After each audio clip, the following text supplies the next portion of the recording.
안녕하세요. 대나무 숲입니다. 결혼하면 가족이 생긴다고들 하죠. 그런데 만약 그 가족이 당신의 인생을 조금씩 빼앗아 간다면요? 저는 시어머니에게 집도 직장도 그리고 딸까지 빼앗길 뻔한 여자입니다. 오늘 이야기는 착한 며느리로 살다 모든 걸 잃어버린 한 여자의 이야기입니다.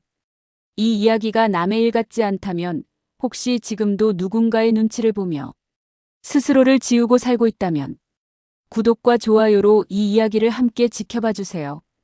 그럼 영상 시작하겠습니다. 챕터 1. 결혼이라는 이름의 감옥. 여러분, 제 이야기를 들어주셔서 정말 감사합니다. 저는 지금 30대 중반의 평범한 여자입니다만 제 인생에는 평범하지 않은 일들이 너무나 많았습니다. 오늘 이렇게 용기를 내어 제 이야기를 들려드리는 이유는 혹시 저와 비슷한 상황에 계신 분들께 작은 위로와 희망이 되고 싶어서입니다. 8년 전 저는 26의 나이에 결혼을 했습니다. 남편 준혁 씨를 처음 만났을 때 그는 정말 다정하고 따뜻한 사람이었어요. 키도 크고 얼굴도 준수했지만 무엇보다 제 말을 경청해주고 존중해주는 모습에 반했습니다. 당시 저는 작은 출판사에서 편집 일을 하고 있었는데 그는 같은 건물에 있는 광고 회사 과장이었습니다. 엘리베이터에서 우연히 마주친 것이 인연의 시작이었죠. 하지만 결혼 준비 과정에서부터 조금씩 이상한 기운이 느껴졌습니다. 시댁은 강남의 고급 주택가에 위치한 2층 단독주택에 사셨어요.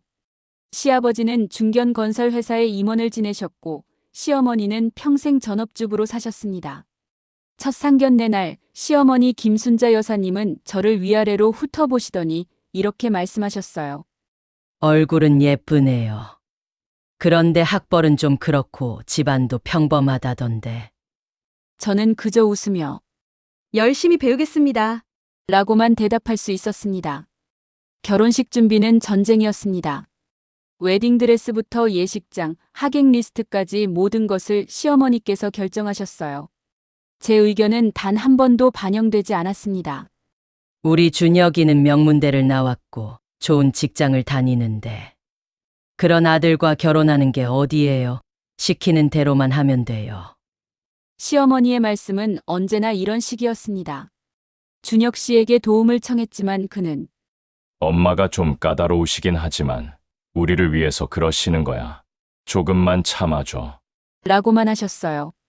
신혼집도 시댁에서 걸어서 5분 거리에 있는 아파트였습니다. 시어머니께서 전세금을 대주셨는데 그것이 제게는 평생의 족쇄가 될 줄은 몰랐습니다. 신혼 첫날부터 시어머니는 예고 없이 우리 집을 방문하셨어요. 내가 돈 대준 집인데 왜 못 와? 현관 비밀번호까지 알고 계셨습니다. 아침 일찍 들어오셔서 냉장고를 뒤지시고 청소 상태를 확인하시고 제가 준비한 식사를 평가하셨습니다. 이게 뭐예요?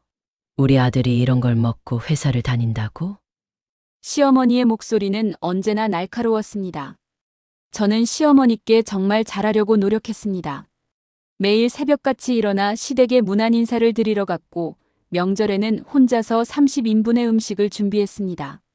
주말마다 시댁 청소를 했고 시어머니의 친구분들 모임에도 빠짐없이 참석했어요. 하지만 시어머니의 평가는 언제나 부족해요였습니다. 우리 며느리는 얼굴만 예쁘지 살림 솜씨도 없고 교양도 없어요.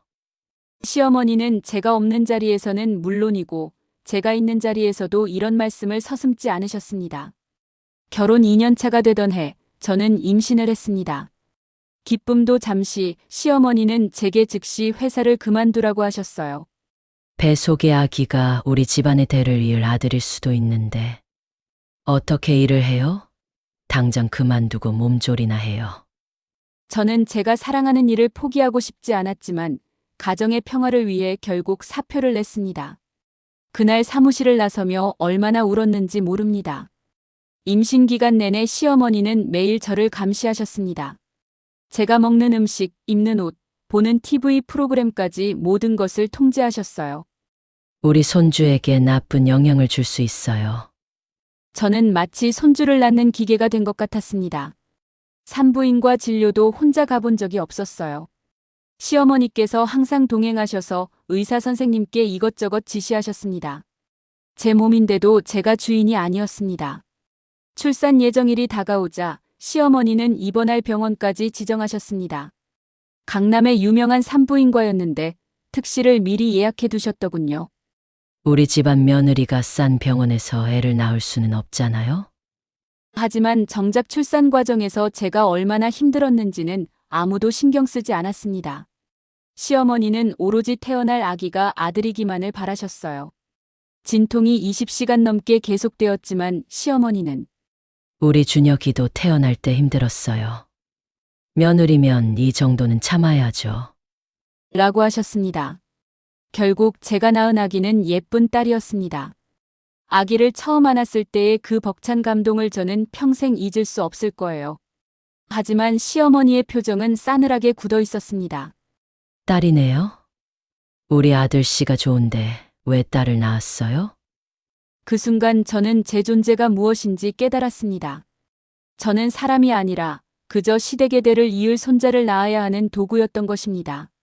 제 가슴은 찢어질 듯 아팠지만 저는 그저 죄송합니다라고만 말할 수 있었습니다.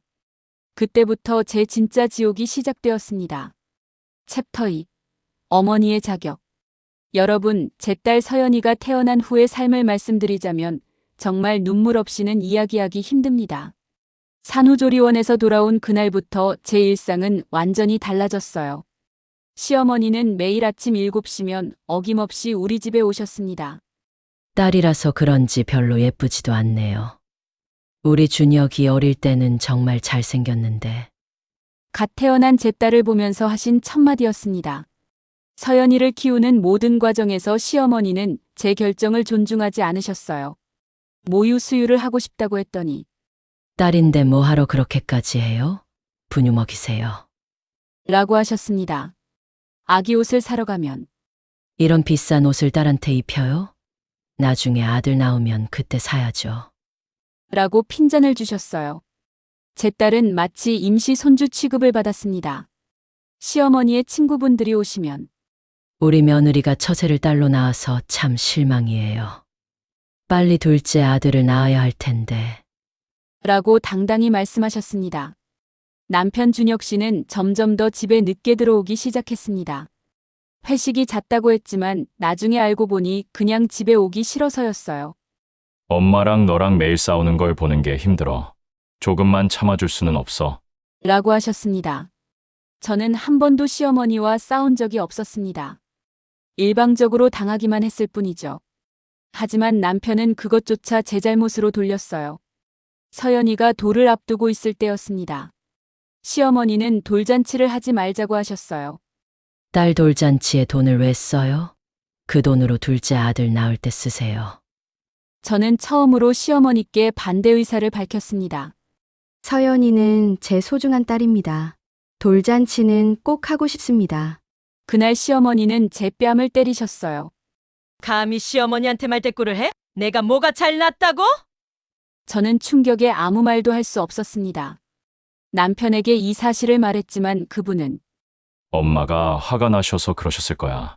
내가 더 잘해드려. 라고만 했습니다. 결국 서연이의 돌잔치는 시댁 거실에서 가족들만 모여 간소하게 치렀습니다. 제 친정 부모님도 초대받지 못하셨어요. 시어머니는 사돈들이 오면 괜히 격식 차려야 하잖아요. 딸 돌잔치에 뭐하러 복잡하게 해요? 라고 하셨습니다. 그날 서연이는 예쁜 한복을 입고 방긋 웃었지만 제 마음은 너무나 아팠습니다. 제 딸은 왜 제대로 된 축복도 받지 못하는 걸까요? 단지 딸로 태어났다는 이유만으로 말입니다. 시간이 흐르면서 상황은 더욱 악화되었습니다. 서연이가 두 돌이 되었을 때 시어머니는 제게 둘째를 빨리 가지라고 압박하셨어요. 이번에는 꼭 아들을 낳아야 해요. 우리 집안의 대를 이어야 하잖아요. 하지만 저는 더 이상 아이를 낳고 싶지 않았습니다. 이런 환경에서 또 다른 생명을 세상에 내놓는 것이 두려웠어요. 제가 임신을 하지 않자 시어머니는 제게 온갖 한약과 보약을 들이부었습니다. 산부인과 치료까지 강제로 받게 하셨어요. 남편과의 관계도 점점 냉랭해졌습니다. 시어머니는 남편에게 제 험담을 끊임없이 하셨어요. 내 와이프는 시어머니를 존중할 줄 몰라. 딸만 낳아놓고 둘째도 안 가지려고 해. 남편은 점점 어머니의 편을 들기 시작했습니다. 주말이면 서연이를 데리고 시댁에 가는데 저는 항상 주방에서 식사 준비와 설거지만 했어요. 가족들이 거실에서 즐겁게 이야기를 나눌 때도 저는 언제나 혼자였습니다. 서연이가 새 돌이 되던 해, 제 인생에서 가장 끔찍한 일이 벌어졌습니다. 어느 날 시댁에 갔을 때 서연이가 계단에서 굴러떨어진 거예요. 저는 주방에서 설거지를 하고 있었고 시어머니와 남편은 거실에서 TV를 보고 계셨습니다. 서연이의 울음소리를 듣고 달려갔을 때 제 딸은 이마에서 피를 흘리며 울고 있었어요. 저는 미친 듯이 서연이를 안고 병원으로 달려갔습니다. 다행히 큰 부상은 아니었지만 그날 시어머니가 하신 말씀을 저는 평생 잊을 수 없습니다. 애가 조심성이 없어서 그렇지. 내가 뭘 어떻게 해? 며느리가 제대로 애를 못 키우니까. 이런 일이 생기는 거예요. 그날 밤 저는 남편에게 분가를 제안했습니다. 이제는 독립해서 살고 싶어요. 우리 가족만의 공간이 필요해요. 하지만 남편의 대답은 차갑기만 했습니다. 엄마가 전세금을 대주셨는데 어떻게 나가?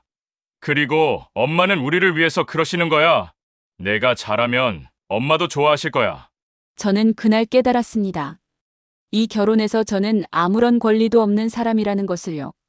저는 그저 시댁의 소유물이었고 제 딸도 마찬가지였습니다. 서연이는 점점 자라면서 할머니가 자신을 사랑하지 않는다는 것을 느끼기 시작했어요. 엄마, 할머니는 왜 나한테만 그렇게 말해요? 라고 물었을 때 저는 대답할 수가 없었습니다. 시어머니는 서연이에게 너는 딸이라서 우리 집안 사람이 아니야. 나중에 시집 가면 남의 집 사람이 되는 거야. 라고 서슴없이 말씀하셨어요. 5살 아이가 그런 말을 듣고 얼마나 상처받았을지 여러분은 상상하실 수 있으실까요? 저는 매일 밤 서연이를 재우면서 울었습니다. 제 딸을 이런 환경에서 키우는 제 자신이 너무나 미웠어요. 하지만 저는 어떻게 해야 할지 몰랐습니다. 직장도 없고 경제력도 없고 남편은 제 편이 아니고 친정은 멀리 있었습니다. 저는 완전히 고립되어 있었어요. 그렇게 저는 조금씩, 아주 조금씩 무너져 내리고 있었습니다. 하지만 그때 저는 몰랐습니다. 이것이 시작에 불과하다는 것을요. 챕터 3. 빼앗긴 일상. 여러분께 고백하자면 서연이가 6살이 되던 해는 제 인생에서 가장 어두운 시기였습니다.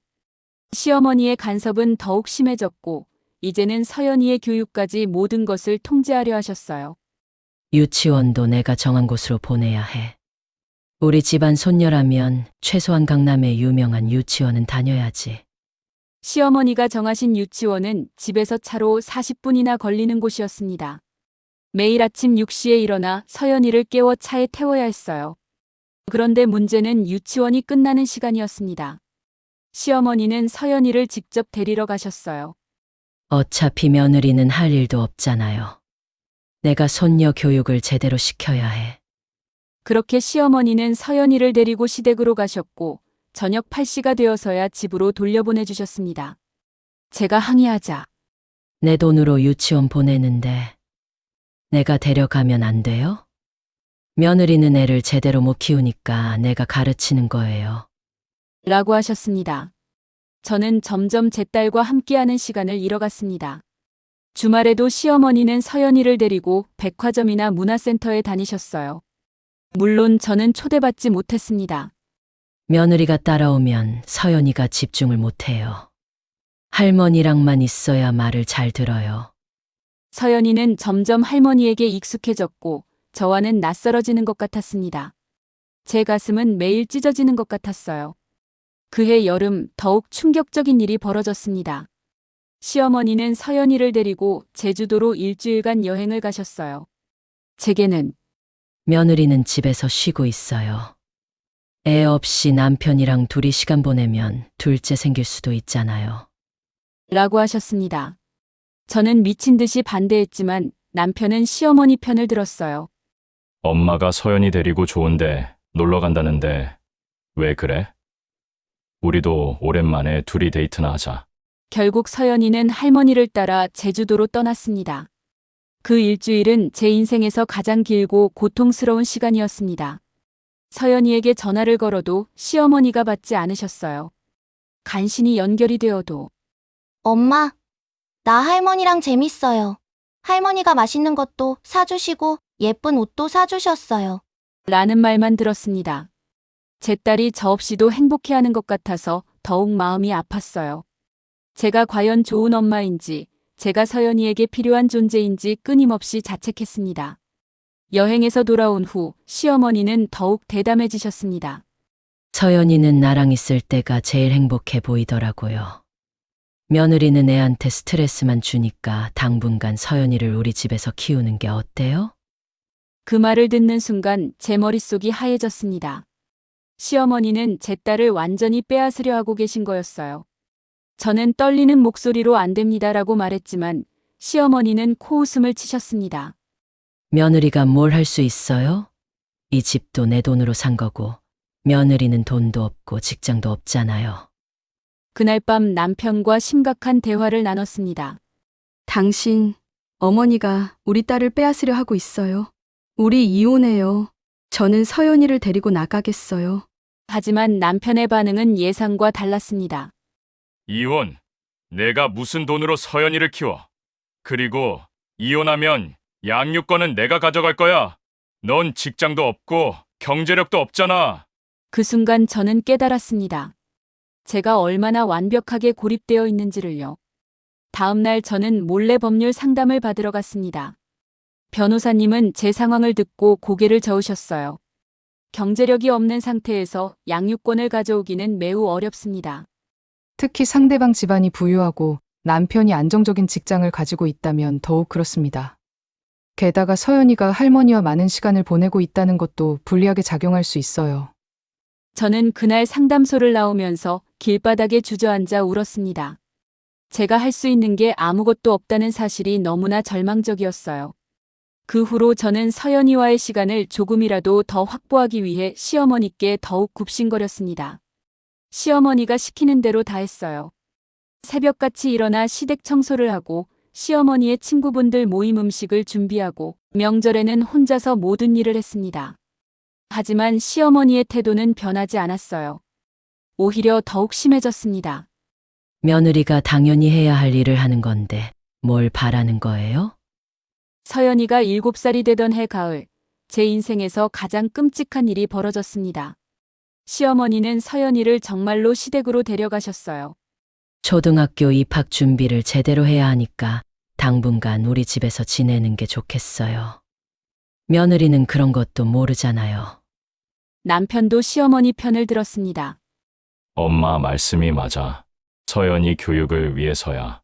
일주일에 주말 하루는 만날 수 있잖아. 저는 발광하듯이 반대했지만 소용없었습니다. 시어머니는 이미 서연이의 방을 시댁에 꾸며놓으셨고 학습지 선생님까지 섭외해 두신 상태였어요.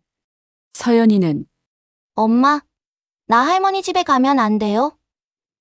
할머니가 새 장난감도 사주시고 맛있는 것도 해주신대요. 라고 했습니다. 제 딸은 할머니의 물질적 보상에 이미 길들여져 있었던 거예요. 그렇게 서연이는 시댁으로 갔고 저는 텅 빈 집에 혼자 남겨졌습니다. 일주일에 한 번, 일요일 오후 2시간만 서연이를 만날 수 있었어요.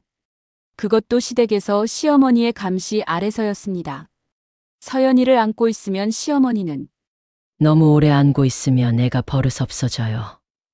이제 그만 놔요. 라고 하셨습니다. 제가 서연이에게 사온 선물을 주면 이런 쓸데없는 거 사올 돈으로 차라리 생활비를 보태지. 라고 핀잔을 주셨어요. 저는 그렇게 제 딸을 잃어가고 있었습니다.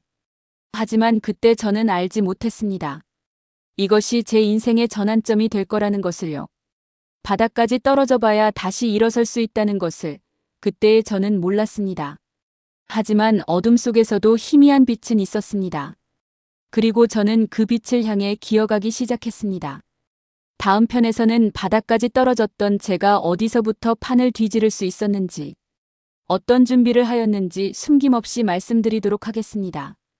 구독과 좋아요, 그리고 알림 설정까지 해두시면 다음 이야기를 가장 먼저 만나보실 수 있습니다. 감사합니다.